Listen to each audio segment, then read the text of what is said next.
Hello, this is Telomere, and we're working on something weird today. I can't even really call this like a regular repair video because this is just so mind-bogglingly weird. Let me show you what I'm looking at right here. As you can see, it's a MacBook. It's a super beaten up MacBook. I don't work on MacBooks very often, but apparently, despite the really beat up shape it's in, it was working. It actually was working. Now I don't believe the screen's working any longer, but they said that they could plug it in with HDMI. Oh, holy crud. Okay, yeah. That screen is definitely not working anymore, but they said that they could still plug it in with an HDMI cable and it would work. They said it's now no longer working. They really want it working. So we're going to see what we can do. We're going to see what we can do with this creature. Now, just to start off with, I'm looking at the charge port, and it is a little bit beat up. They had another cable, and it wasn't in the best of shape. So before I do anything, what I want to do first, well, I can plug it in. I'll try plugging it in. Let's see if it does. Let's see if it does anything. Okay, that's plugged in. You can see there's a green light there. Now I'm looking at I'm going to unplug it just briefly. I'm looking at the HDMI port, and there's this bit of a piece of metal. You can see it right there.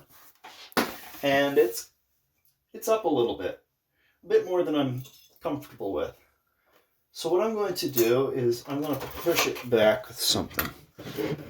Because it's going to prevent the HDMI cable from going in properly. Let me see if I can just... No, it doesn't want to go back up.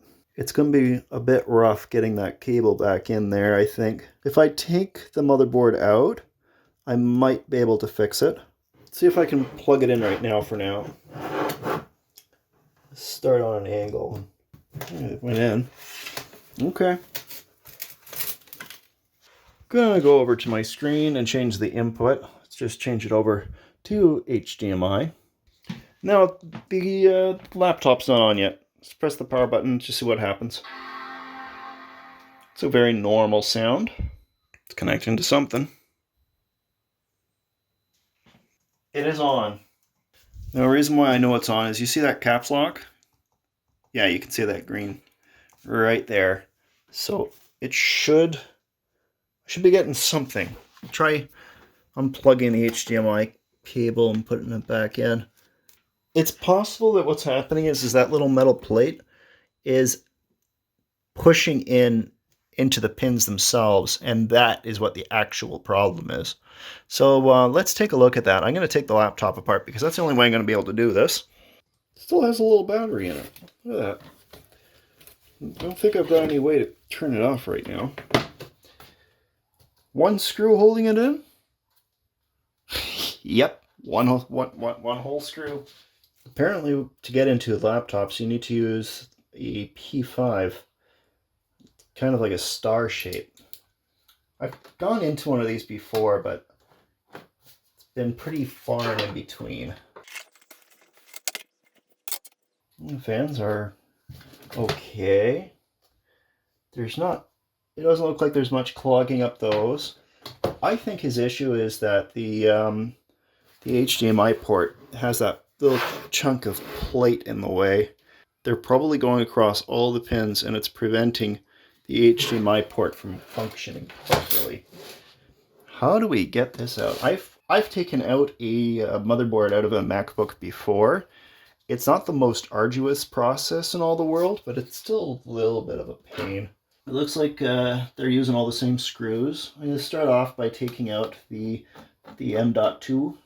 Oh, it's not the star anymore. It's regular Torx.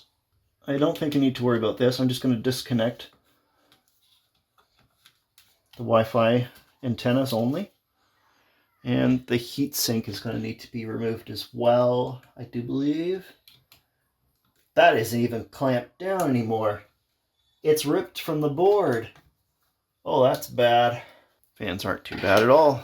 But you can see what I'm talking about.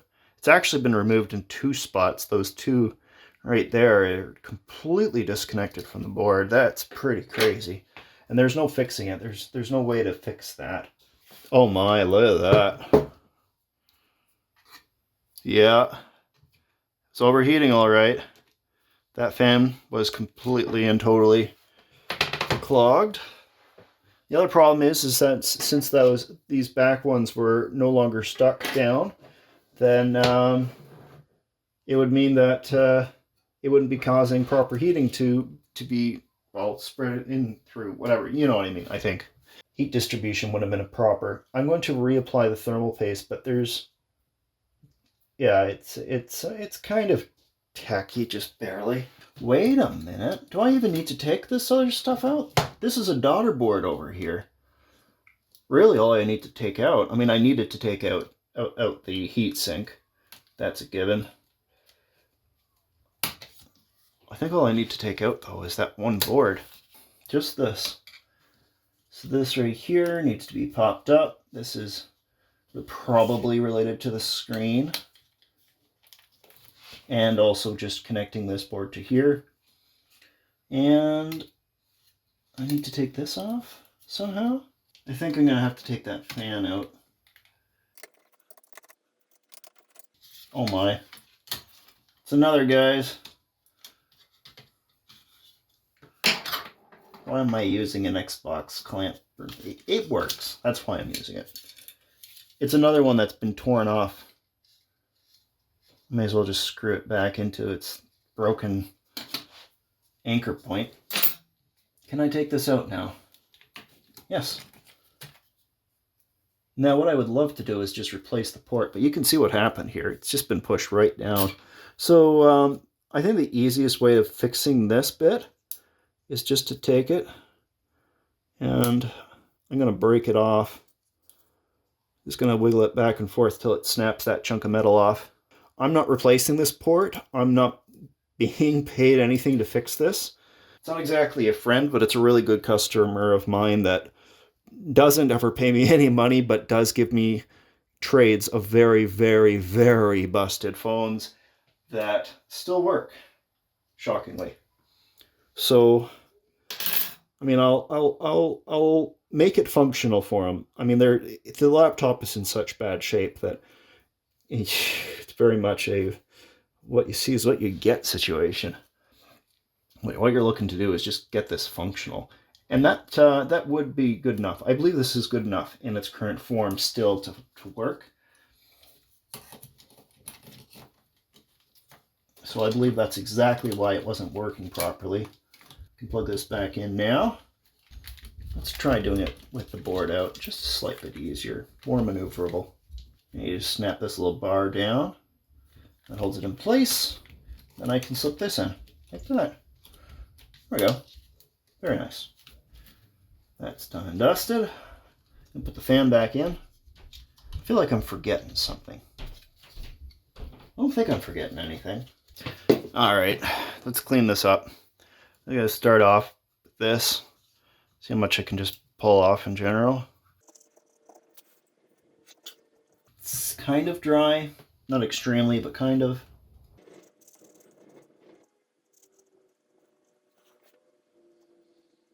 Very shiny. Just look at that. Just a speck more. Let's clean up the back of this. Good, nice and shiny.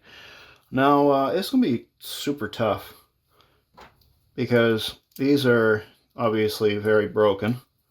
I don't know what to do about those. Oh my, that one's right on the edge of coming off.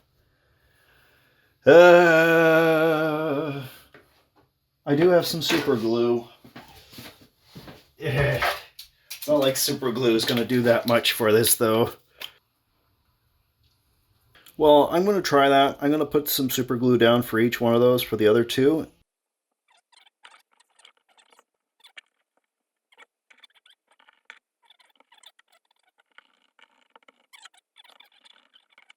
Well, there you have it. That's working. I don't have his password, so I can't really do much more testing beyond that. I'm going to leave it on for a little bit. As I said before, his main issue was that it would turn off after a very, very short period of time. Obviously, with the heatsink as it was, that's it was basically no longer attached, so that would definitely do it.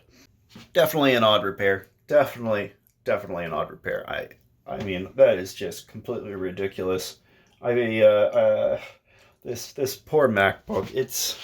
It's seen better days. That's for sure. So it's what it is. If you guys enjoyed the video, please do leave a like, and if you want to see more of my stuff, subscribe. We'll see you guys all in another video. Bye.